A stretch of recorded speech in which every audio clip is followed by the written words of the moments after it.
तो इन ठेकेदारों को घर में बिठाओ, यहाँ के गरीब जो जनता है उनको अपना हक दे दीजिए, क्योंकि यहाँ पर गुंडे बैठे हैं, यहाँ पर वो ठेकेदार बैठे हैं। से डरिए, आप इन लोगों तक पहुँचिए। अगर आप नहीं पहुँचते तो फिर बीजेपी वाले सड़कों पे आएंगे, हम सड़कों पे आएंगे, फिर आपको लॉ एंड ऑर्डर संभालने में प्रॉब्लम होगी।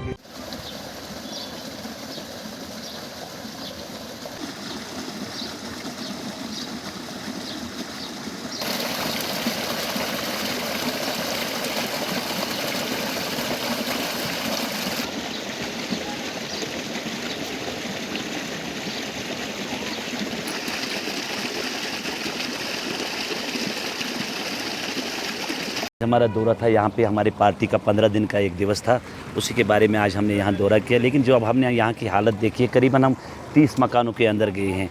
जिनको आए हुए शेड मिलने थे उनको नहीं मिले, बड़ी अफसोस की बात है। और जो हमारे यहाँ पे रोड्स देखे हैं, मैं आपके माध्यम से अपने डीसी साहब को और डिवीजनल कमिश्नर साहब को भी ये कहना चाहता हूँ कि कभी एक बार करेवा आइए और करेवा में एक विज़िट कीजिए।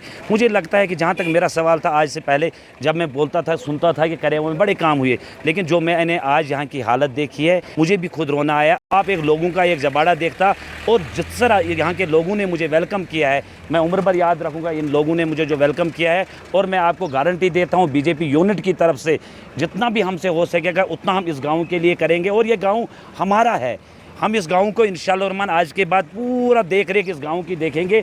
और जो मैंने आज तक सुना है वो बिल्कुल झूठ था। जब मैंने यहाँ की हालत देखी, इस रोड की आप हालत खुद देखिए, इस नाले की हालत खुद देख लीजिए। मुझे लगता है करेवा में आज तक कुछ नहीं हुआ है, लेकिन बीजेपी वादा बंद है। आज के बाद बीजेपी यूनिट, पूरा शोपियान का यूनिट, बीजेपी यूनिट, चाहे उसमें मेरे वसीम साहब हो, चाहे उसमें मेरे जहांगीर साहब हो, चाहे उसमें मेरे रियाज साहब हो, या मेरे यूनुस साहब हो, मेरे डिस्ट्रिक्ट प्रेसिडेंट, पूरा ध्यान रखेंगे इससे करेवा की तरह। क्योंकि हमें भी ये शक था कि यहाँ पे काम हुआ है। बदकिस्मती इसके साथ मुझे ये कहना पड़ता है कि मनाज साहब मेरे उस्ताद से भी रहे हैं, लेकिन मुझे नहीं, मैंने देखा है और मैं अपनी तरीके से मैंने एक बदकिस्मती महसूस की इस गांव के लिए, क्योंकि मनाज साहब ने भी 5 साल इस गांव की तरफ ध्यान नहीं दिया है।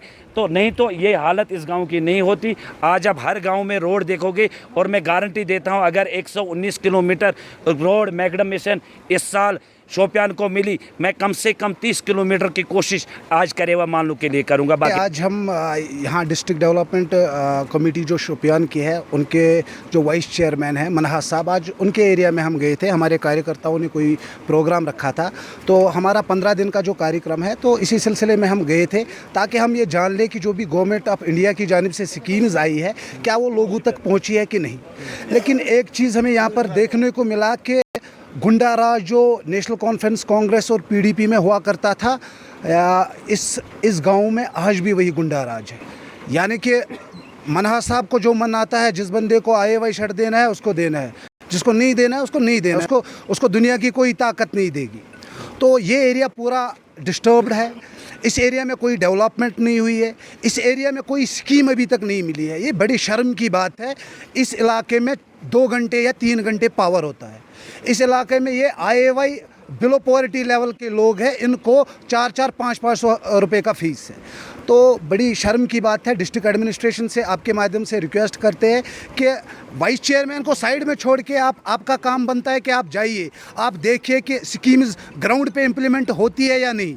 मैं दावे के साथ कह सकता हूं कि आज तक डिस्ट्रिक्ट एडमिनिस्ट्रेशन शोपियान भी यहाँ नहीं आई होगी, क्योंकि यहाँ पर गुंडे बैठे हैं, यहाँ पर वो ठेकेदार बैठे हैं। तो इन ठेकेदारों को घर में बिठाओ, यहाँ के गरीब जो जनता है उनको अपना हक दे दीजिए।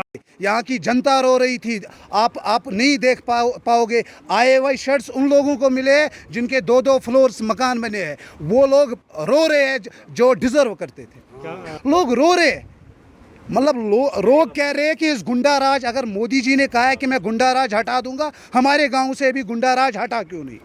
से डरिए, आप इन लोगों तक पहुंचिए। अगर आप नहीं पहुंचते तो फिर बीजेपी वाले सड़कों पे आएंगे, हम सड़कों पे आएंगे, फिर आपको लॉ एंड ऑर्डर संभालने में प्रॉब्लम होगी।